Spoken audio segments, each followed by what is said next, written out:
Assalamualaikum warahmatullahi wabarakatuh. Perkenalkan nama saya Fakira Zahra Nur Latifah dari kelas manajemen C dengan NPM 24023125077. Di sini saya ingin memaparkan materi mengenai studi kasus manajemen dalam organisasi. Saya mengambil PT di Jarum sebagai analisis.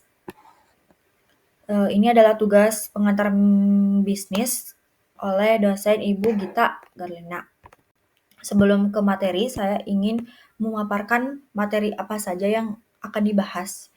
Yang pertama ada latar belakang perusahaan, yang kedua ada permasalahan manajerial yang dihadapi, ketiga menganalisis masalah dari perspektif manajemen organisasi, keempat ada rekomendasi solusi manajerial, yang terakhir ada potensi hasil jika solusi diimplementasikan.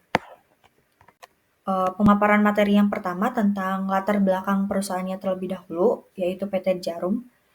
PT Jarum sendiri didirikan pada tahun 1951 oleh Owi Kwan di Kudus, Jawa Tengah. Berawal dari pembelian sebuah rokok kretek kecil bernama Jarum Gramophone, perusahaan ini berkembang pesat di bawah kepemimpinan Owi Kwan, dan setelah ia meninggal pada tahun 1963, estafetnya dilanjutkan oleh kedua anaknya bernama Robert Budi Hartono dan Michael Bambang Hartono. Jadi PT Jarum ini adalah salah satu perusahaan rokok terbesar Indonesia bermarkas di Kudus, Jawa Tengah.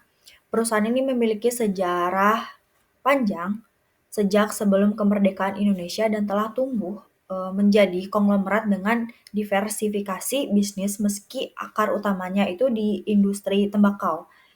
Jadi terus struktur organisasinya juga dibagi dalam beberapa direktorat, misalnya Direktur Keuangan, Produksi, Riset dan Pengembangan, Personalia, Pemasaran, dan Repricing. Adapun ada nilai-nilai inti PT di Jarum, menurut sejumlah sumber adalah fokus pada pelanggan, profesionalisme, organisasi yang terus belajar, satu keluarga, dan tanggung jawab sosial. Terus pemaparan materi yang kedua tentang permasalahan manajerial yang dihadapi. Yang pertama ada sistem pengendalian manajemen atau manajemen kontrol, di mana Jarum ini memiliki sistem pengendalian manajemen untuk memastikan operasional sesuai rencana dan strategis. Namun ada beberapa tantangan muncul dalam penyelarasan antara strategi jangka panjang dan pengukuran kinerja para karyawan. Jadi menurut analisis, mereka menggunakan kerangka seperti balance scorecard dalam pengukuran kinerja. Jadi ada beberapa kebutuhan untuk evaluasi dan umpan balik berkala agar performa karyawan dan organisasi tetap selaras. Yang kedua ada manajemen sumber daya manusia atau SDM. Di unit sigaret kretek tangan SKT Jarum, misalnya seperti SKT Besito, kualitas tenaga kerja sangat penting karena produksi rokok tangan sangat bergantung pada keahlian manusia. Jadi sistem Jarum Quality Management System atau DQMS diterapkan untuk menjaga mutu, K3 keselamatan kerja dan produktivitas. Jadi kompensasi, penghargaan dan kesejahteraan pekerja di SKT menjadi bagian dari strategi manajemen SDM untuk menjaga loyalitas dan kualitas para pekerja. Terus yang ketiga ada analisis masalah dari perspektif manajemen organisasi, itu dibagi menjadi 4. Yang pertama ada kesenjangan antara strategi dan kinerja operasional. Jadi meskipun Jarum sudah memiliki visi dan misi yang jelas, tetapi penerapan pengendalian manajemen kontrolnya masih perlu diperkuat agar setiap unit operasional, produksi, manajemen, riset benar-benar menyumbang ke strategi jangka panjang. Jadi sistem balance scorecard juga bisa efektif, tetapi perlu dipantau tidak hanya sebagai formalitas. Yang kedua ada ketergantungan pada SDM terampil di unit produksi khusus. Jadi unit SKT atau rokok tangan ini sangat mengendalikan keterampilan pekerjaan manusia. Jika manajemen SDM tidak efektif, pelatihan motivasi dan kompetensi, kualitas produk bisa menurun. Jadi kayak resiko K3 juga harus menjadi prioritas tinggi karena pekerja rokok tangan bekerja dengan bahan baku yang bisa berbahaya. Contohnya seperti dari debunya, potensi cedera dari mesin, api, dan sebagainya.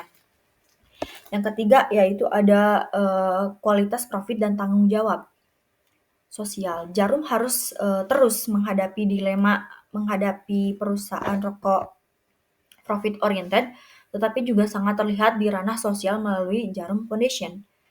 Manajemen strategi CSR juga harus sangat berhati-hati agar program sosial tidak dipandang sebagai alat pencitra rokok, tetapi benar-benar kontribusi sosial jangka panjang.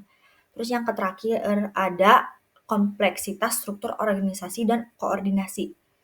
Struktur teknik di Jarum dengan banyaknya divisi teknis menuntut sistem koordinasi yang kuat agar tidak terjadi silo atau divisi yang berjalan sendiri tanpa sinkronisasi. Terus yang keempat itu ada rekomendasi solusi manajerial ya. Jadi kayak berdasarkan analisis ada beberapa rekomendasi solusi manajemen yang bisa diterapkan oleh PT di Jarum. Yang pertama ada memperkuat sistem pengendalian manajemen atau manajemen kontrol. Jadi pastikan balance scorecard juga ditetapkan dengan benar. Setiap diktorat dan unit harus punya KIP atau Key Performance Indicator strategis yang jelas dan dievaluasi secara berkala. Jadi buat mekanisme feedback reguler harian atau mingguan dari manajemen puncak ke unit produksi untuk mengetahui masalah operasional lebih awal, gunakan audit internal untuk menilai eh, efektivitas pengendalian dan memastikan bahwa strategi dijalankan di lapangan. Yang kedua ada optimalkan manajemen SDM di unit produksi. Berinvestasi lebih besar di pelatihan keterampilan pekerja SKT untuk meningkatkan produktivitas sekaligus menjaga kualitas rokok tangan. Jadi tingkatkan program insentif penghargaan bagi pekerja kinerja tinggi, sistem bonus, dan kompensasi K3. Jadi pastikan untuk program K3 keselamatan dan kesehatan para pekerja itu harus secara efektif. Audit K3 secara rutin dan intensitas dengan sistem DOMS yaitu di Jarum Quality Management System. Yang ketiga ada strategi CSR terpadu dan transparan. Rancang program CSR yang benar-benar berdampak sosial, bukan hanya publisitas, misalnya beasiswa pelatihan olahraga, pengembangan fasilitas publik di komunitas lokal.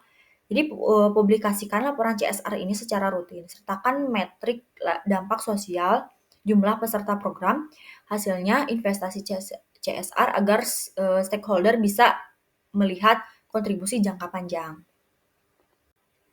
Terus yang kelima dan yang terakhir ada potensi hasil jika solusi diimplementasikan. Yang pertama ada efisiensi operasional dengan kontrol manajemen yang lebih baik dan delegasi wewenang yang lebih optimal. Pabrik-pabrik jarum bisa bekerja lebih efisien dan responsif terhadap masalah.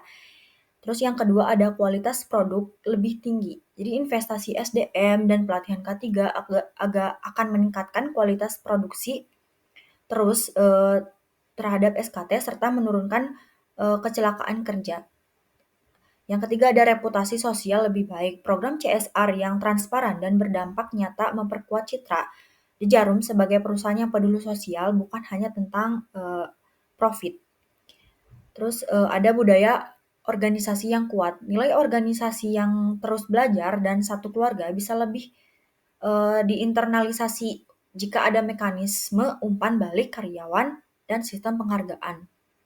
Dan yang terakhir ada resiko manajerial berkurang. Sistem pengendalian manajemen yang lebih baik dapat mengidentifikasi masalah lebih awal, mengurangi resiko strategis dan operasional. Nah, terus yang terakhir ini adalah kesimpulan. Jadi intinya PT di Jarum itu sebagai pemain besar di industri rokok memiliki kerangka manajemen organisasi yang relatif berkembang dengan struktur organisasi, nilai-nilai inti, dan sistem kontrol. Namun ada juga beberapa tantangan yang dihadapi di manajemen SDM, terutama di unit produksi tangan, koordinasi defisit teknis, dan manajemen reputasi sosial melalui CSR. Terus dengan memperkuat sistem kontrolnya juga, manajemen SDM dan strategi CSR The Jarum bisa memperkuat efektivitas organisasinya sekaligus menjaga citra sosial di tengah kritik publik terhadap industri rokok. Juga solusi yang bisa diusulkan bukan hanya sekedar tentang operasional, tetapi bersifat strategis, jangka panjang. Bagian dari manajemen organisasinya juga modern yang berkelanjutan untuk kedepannya. Mungkin segitu saja pemaparan materi yang bisa saya paparkan. Saya ucapkan terima kasih. Maaf bila ada kesalahan kata yang disengaja maupun tidak disengaja. Saya ucapkan Assalamualaikum warahmatullahi wabarakatuh.